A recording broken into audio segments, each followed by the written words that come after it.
New Delhi Jantar మంతర్లోని December 16, 17, 18 తేదీలలో ఉదయం 10 గంటలకు ధర్నా నిర్వహిస్తున్నామని జాతీయ ఓబీసీ కమిటీ అధ్యక్షులు ఎం భాగ్యలక్ష్మి తెలిపారు.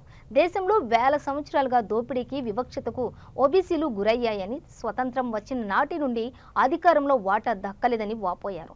మండల కమిషన్ సిఫారసులలో ఓబీసీలకు రాజకీయ రిజర్వేషన్స్ ఉండాలని చెప్పినా గత ప్రభుత్వం పట్టించుకోలేదని గౌరవ ప్రధానమంత్రి నరేంద్ర మోడీ నాయకత్వంలో నారీ శక్తి వందన్ అధినియం పేరుతోటి మహిళలకు 33% రిజర్వేషన్ బిల్లులు పాస్ కావటం చారిత్రాత్మక మహిళల విజయమని అన్నారు. అసెంబ్లీ పార్లమెంట్లలో బీసీ మహిళలకు సబ్ కోటా పెట్టాలని భాగ్యలక్ష్మి విజ్ఞప్తి చేశారు.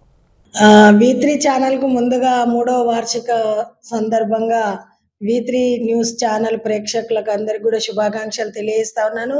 నా పేరు భాగ్యలక్ష్మి. నేను OBC central committee founder president, జాతీయ బీసీ మహిళా సమాఖ్య ఫౌండర్ ప్రెసిడెంట్. వచ్చే నెల డిసెంబర్లో 16, 17, 18న చలో ఢిల్లీ ప్రోగ్రాం పెట్టాము. అదేవిధంగా ఈ 17 తారీఖున ధర్నా నిర్వహిస్తూ ఉన్నాం.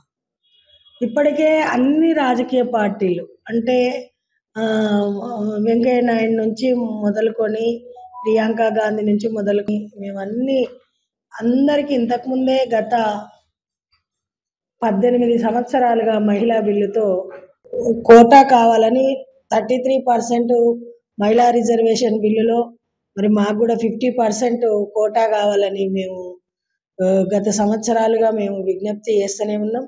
కాబట్టి ఇప్పుడు ఇస్తారని కూడా ఆశిస్తూ ఉన్నాం. కాబట్టి ఇందులో భాగంగానే డిసెంబర్ 17న జంతర్ మంతర్ న్యూఢిల్లీలో పెద్ద ఎత్తున ధర్నా నిర్వహిస్తూ ఉన్నాం. ఈ ధర్నాకి ఇప్పటికే అందరూ మద్దతు ఇచ్చారు. కాబట్టి ఈ ధర్నాని విజయవంతం చేయాలని చెప్పేసి నేను అందరికీ విజ్ఞప్తి చేస్తూ ఉన్నాను. అదేవిధంగా ఇప్పటికి మాకు రాజకీయాలలో రిజర్వేషన్లు లేకపోవడం వల్ల మండల కమిషన్ సిఫారసులలో రాజకీయ రిజర్వేషన్లు ఉండాలని చెప్పినప్పటికీ గత కాంగ్రెస్ ప్రభుత్వం మాకు ఎప్పుడు కూడా ఇవ్వలేదు. మేమేమంటున్నామంటే మేము ఏ పార్టీని ఇప్పుడు నిందించడం, మహిళలకు రాజ్యాధికారం వస్తుందని చెప్పేసి నేను ఆశిస్తూ ఉన్నాను.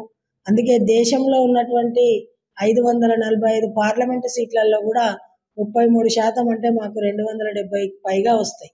అందులో 130 పైగా మా బీసీ మహిళలు ఉంటారని చెప్పి మేము ఇతర వర్గాల మహిళలకు కూడా ఇవ్వాలంటున్నాం. ఎవరికి మేము వ్యతిరేకం కాదు. కాబట్టి మా వాటా ఏందో మాకు ఇవ్వాలనేదే ప్రధాన ఎజెండాగా ఢిల్లీ కేంద్రంగా జంతర్ మంతర్లో పెద్ద ఎత్తున ధర్నా నిర్వహిస్తూ ఉన్నాం. అదేవిధంగా ఇందులో ఇంకొక 7-8 డిమాండ్లు కూడా చేశాము. ఎన్నో ఏళ్ళుగా కేంద్రంలో ఓబీసీలకు మంత్రిత్వ శాఖ కావాలంటున్నాం. అది కూడా వెంటనే ఇంప్లిమెంటేషన్ చేయాలని చెప్పేసి కూడా ఎజెండాలో భాగంగా పెట్టాం. అదేవిధంగా జ్యుడిషియరీలో కూడా న్యాయ వ్యవస్థలో కూడా మాకు రిజర్వేషన్లు ఉండాలనేది